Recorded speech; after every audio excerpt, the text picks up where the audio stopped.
If you're a big swim team and you like to order a lot of gear, maybe you ought to check out Swim Outlet Team Division for these reasons. Swim teams receive a 10% discount on bulk orders. Swim teams or organizations get an 8% commission on referred sales. You'll also like their customization services, which is affordable and available at all times during the year for all team gear. With over 50,000 items in stock, you can get most anything you want. Swim Outlet Team Division. You need to try it out. You'll be glad you did.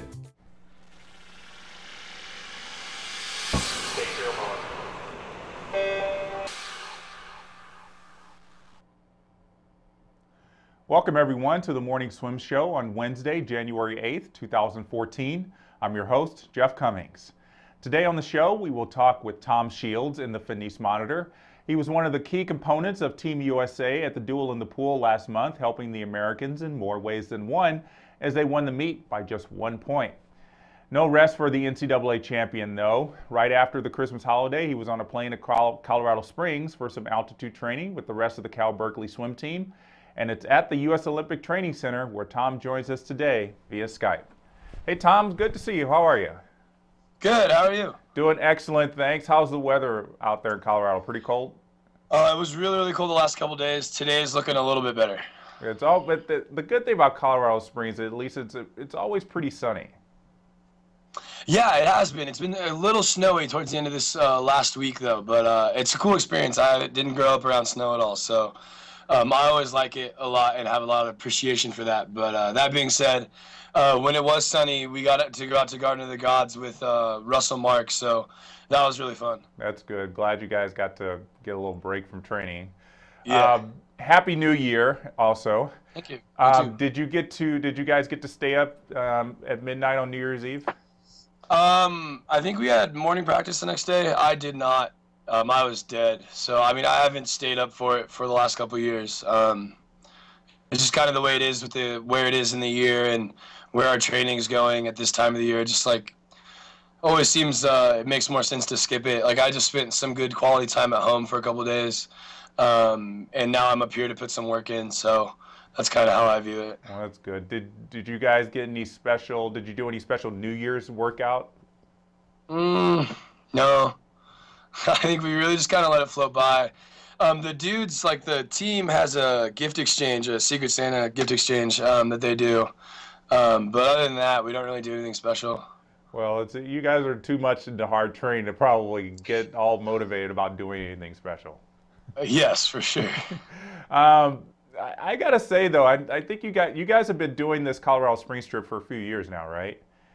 Yeah, this is because we did 2 in 2012, so I think this is my 6th or 7th time with Cal alone. I'm surprised that you haven't lobbied Dave Durden at all to maybe go down to Southern California and maybe do some body surfing for some cross training. I mean, what's going on with that? You know, I like it up here. Food's free. Everything else is pretty cheap. Everything's consolidated in one place. There's no distractions like the beach. And with living next to San Francisco and that being as close as it is, I actually get out in the water quite a bit nowadays, now that I have a car and some boards up in Berkeley. So, you know, I'm kind of thankful for the opportunity to be up here and be away from the ocean and be away from everything and just get some training in. So I actually personally enjoy it up here. And you have all that experience from USA Swimming at your fingertips, people like Russell Mark to be able to kind of give you guys some tips and pointers. Yes, yeah, we got to hang out with Russell. We do, you know, so much video. It's incredible nowadays how many monitors they have up here. Jack Roach is on, you know, in and off deck pretty much every day. We got to go over to Frank's house and hang out and just, you know, it's cool to kind of be a part of the culture up here, and it's cool to get to know people and get to know, you know, our leaders of the national team in such a way. So I think it's just an incredible opportunity to train, an incredible opportunity to work with the people that kind of make decisions around you. You're about 9 months into your life as a post-grad swimmer. What's it been like on the other side so far?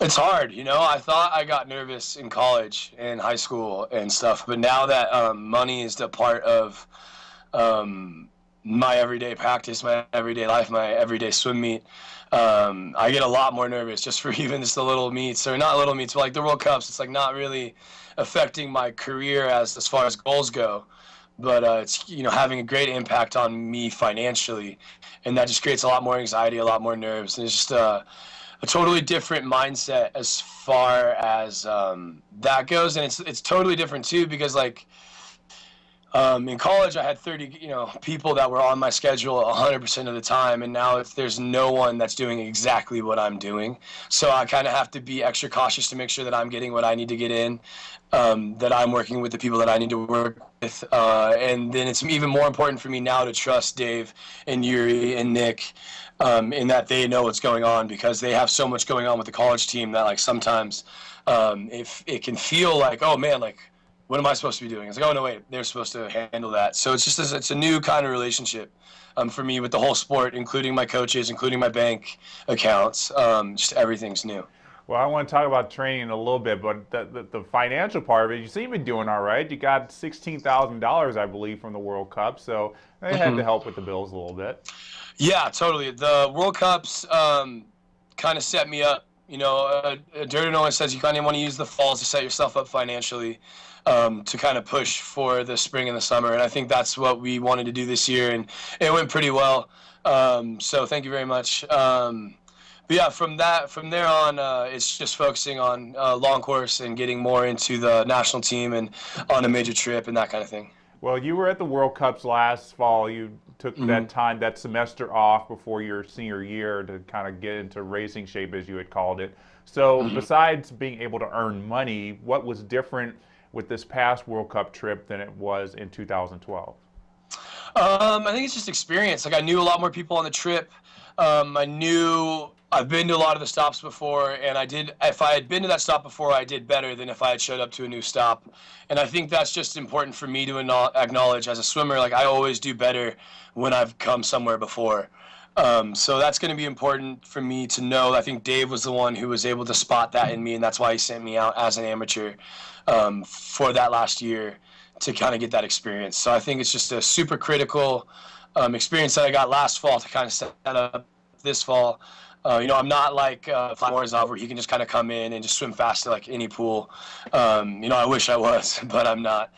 So it's just important for me to remember this fall was really, really fun. It was a lot more relaxed for me because I had already kind of learned how to travel, the previous year. And so it was a lot better, happier, fun experience. Which was the best stop on the FINA World Cup? I don't know. They were all really, really fun. Each one's unique. It's really cool. He's got to get a taste of the culture in each place. Personally, I like Middle East a lot just because they're so close together. They kind of work together in how they bring athletes out and send them home. So it's just the most cohesive that we have right now.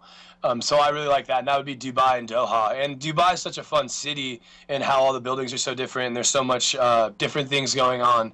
So it's just a really impressive place to be. Yeah, it always seems weird to me that there's this big swimming culture growing up in the Middle East, but things like this kind of meet, I guess, is kind of cultivating that. Yeah, for sure.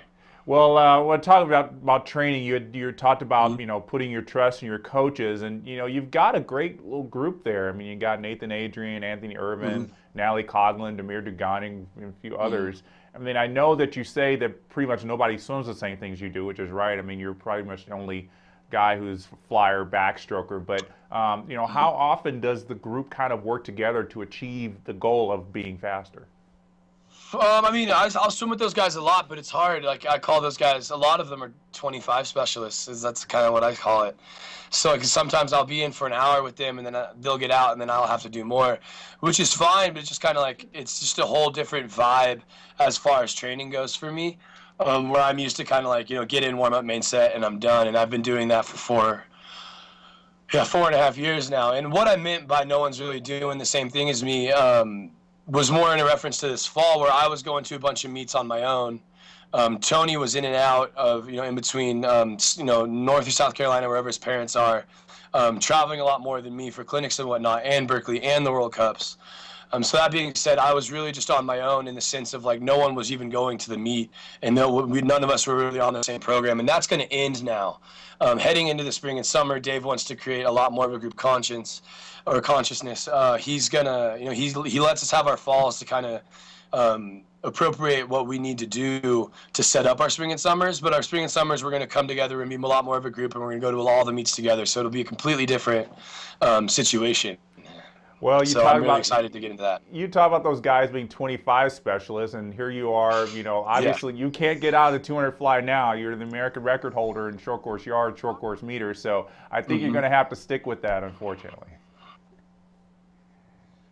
Yeah, I'm actually really excited too. I talked to Durden, what was that, yesterday or 2 days ago about it, and we're just talking about a really realistic approach to some goals that I want to keep private heading into 2016, to just kind of step it down and become a pretty good 200 long course flyer. And I think it's pretty realistic.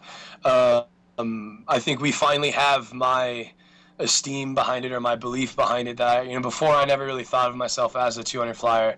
I had some pretty devastating 200 long course flies in high school that kind of set me like, okay, like, I'll do it as a training event, but it's never going to be a thing that I do. But now I'm looking at it as one of my main two. I think it's 100 fly, 200 fly, and then we'll see where the freestyles end up long course. But right now it's going to be fully butterfly, a full push for that. Give me an idea of everybody knows all these, that you're a great kicker underwater. Give me an idea of a typical set that you think helps you really hone on your kicking abilities.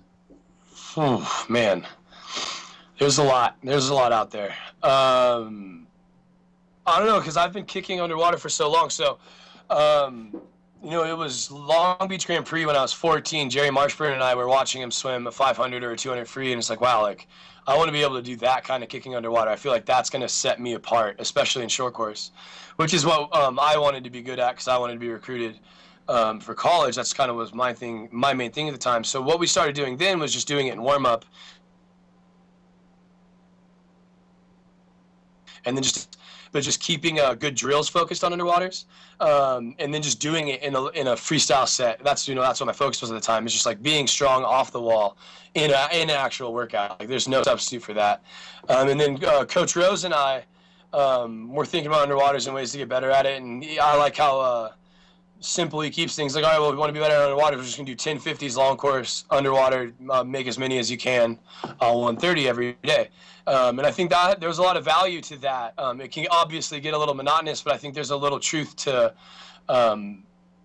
the monotony of it all, is that underwaters is a very monotonous exercise, and there's only one way to be good at it, and that's doing it. And then so when I get to college, Durden is unbelievably creative, and so I'll tell you one of his sets, but they always take a while to explain.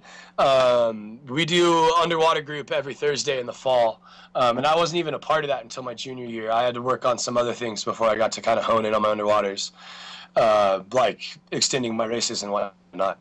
But one of the best or hardest sets that we did was a 25 sprint underwater. So it's a couple 150s, 25 sprint underwater, 25 fly for me, or backstroke for the backstrokers, 25 sprint underwater, 25 one breath freestyle easy, 25 sprint underwater, and then easy. And that was, so those are 150s, and we started at like 215 interval, and we would do 2 of those and like some other hard 25 fast, like short burst things.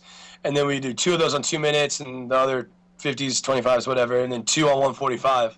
So you step down the interval, and it's obviously like a lot of fast underwater kicking. That's kind of like what I remember, and that's what I remember as like the greatest, like that's the greatest example of how we work our underwaters. There's a lot more out there. Sometimes we'll put the clock on the bottom of the pool.